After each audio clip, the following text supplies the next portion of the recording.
Hey guys, so today I'm going to be talking about a really important issue. I feel like it's a big issue, but it's also one that people don't like to think about or talk about very often. And it also doesn't have to be a big thing when you're doing it. So it's very, very important. It can make a big difference in people's lives, but it's also not a huge thing to do. It's not a difficult thing to do. So today we're going to be talking about accessibility checking and the importance of accessibility checking, what it is, how it works, and who it's for. So accessibility checking, what is that? Accessibility checking is basically before you do anything, whether give a presentation, give a seminar, give a speech, hold a meeting, hold a conference, anything like that. Accessibility checking is basically checking to make sure that everyone in the space is comfortable and that the material being presented is accessible. So it's exactly what it sounds like. Some ways to do this and implement this might be to check the lighting, to offer materials in various formats for people who are not visual learners. Say you have a PowerPoint and someone needs to have something tangible to hold. You might offer a handout, or perhaps it takes them longer to process information. You might give them a handout to take home. Offering the material perhaps in Braille, having a signer do American Sign Language for those of us in North America. Offering to communicate the material in various ways. So offering to send out the minutes of meetings to everyone later in case they do have memory issues. Making the space accessible, making sure it's not too bright. The washrooms are accessible. There are various entrances and exits so that people can leave easily if they're experiencing social anxiety. Ensuring that everyone can get into the space is a huge one. So making sure that the space is accessible from the outside. I've actually been in a number of spaces recently where once I got into the building, they were great. They had like accessible washrooms and like ramps everywhere, and I was like, wow, this is awesome. But the only way to actually get into that building was to go up 6 very steep stairs, and there was only a handle on one side.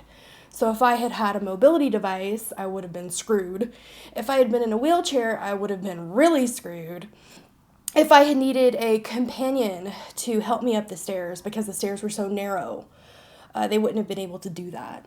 So thinking about how we're approaching people in those spaces and your mannerisms. Are you screaming at someone? Are you talking fast? I tend to do that.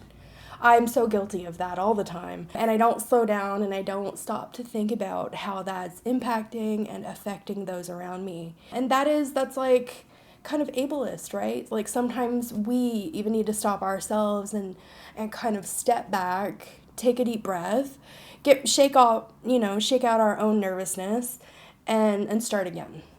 And I think that when we do that, when we approach those moments sincerely, they make a huge difference in how someone is experiencing that event, whatever that is, that seminar, that conference, that talk, that meeting.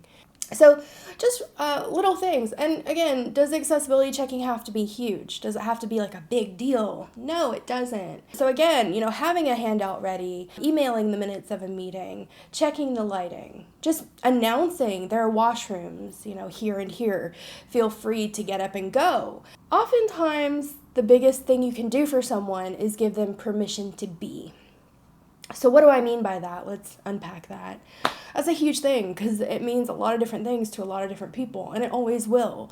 So there's no one right way to do this, but you can just say, I want to give everyone permission to be. That's what I often do. So if you need to twitch around, if you need to step out of the room, if you need to wheel out of the room, if you need to take some medicine, have a snack, get some fresh air, just letting people know that you're kind of accounting for weirdness. And it's not necessarily like the disability thing, but it's accounting for people's difference. And it's appreciating difference as a positive thing, not only in your workplace, but in your community. I mean, you can do this at a pool party. You can say at a pool party, if anyone gets overheated, feel free to step inside. We have a shaded area. If anyone needs a beverage, just let me know. If anyone needs to use the washroom, let me know. Those are forms of accessibility checking. Now, why might I bring this up and think that this is really important to talk about? Well, I've been going to university for 5 years now, and in 5 years, I've had exactly one professor offer accessibility checking at my school. That's a big problem for me. I've worked at a number of companies ranging from factories to daycares to business offices and even a television station. And in no meetings where accessibility checking performed, in no conferences where they offered. And in fact, I've only ever worked or volunteered for one place, one organization that offered to email the minutes of meetings later. So these are huge concerns. These are things that we're not doing in our everyday lives. And they can make such a positive impact, like just letting somebody know, hey, it's great to see you. Are you comfortable? If you need the washroom, it's here.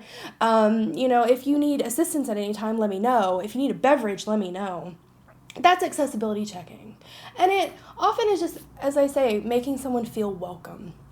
And it's unfolding difference into whatever you're doing. It's not a hard thing to do, but it's a really important thing to do. So again, I just want to talk about that. I know I'm a little bit kind of slow and down today because of my voice, but I'd really like to hear from you guys on moments that you have had that happen to you, moments where you wish that someone had given you the option to to leave the room, made it okay for you to kind of have your anxious moment or go to the washroom or, use a ramp instead of assuming that you would take the stairs. And if you've ever had kind of accessibility fails. I know one example for me that I'd like to share is, so I live in an apartment building. We have a really tiny, old, crappy elevator. And I was recently on the elevator with my earbuds in coming home from school, and my neighbors were talking, and they thought that I had my music on, but I didn't. And so I could hear them. They were basically just standing there talking about how lazy they thought I was because I always take the elevator. And as such a young person, they couldn't believe that I was just so lazy. So I'm going to talk about stigma and ideas of laziness and how harmful those ideas are in a separate video eventually. But that's a really good example of an accessibility fail. That's a good example of assuming someone's ability and then judging them based on it. So just try not to judge, try not to assume, try to accessibility check when you can, whether you're at work, in your classroom, in the car with your kids, wherever you are, and try to unfold difference. And I say, leave your comments down below if you've got your fails, you've got your happy moments, and let me know what you think about accessibility checking. I'm sure there's lots of things I've left out. Feel free to like the video, subscribe to the channel, and as always, go to the ipseitycollective.com for more information. Have a good one.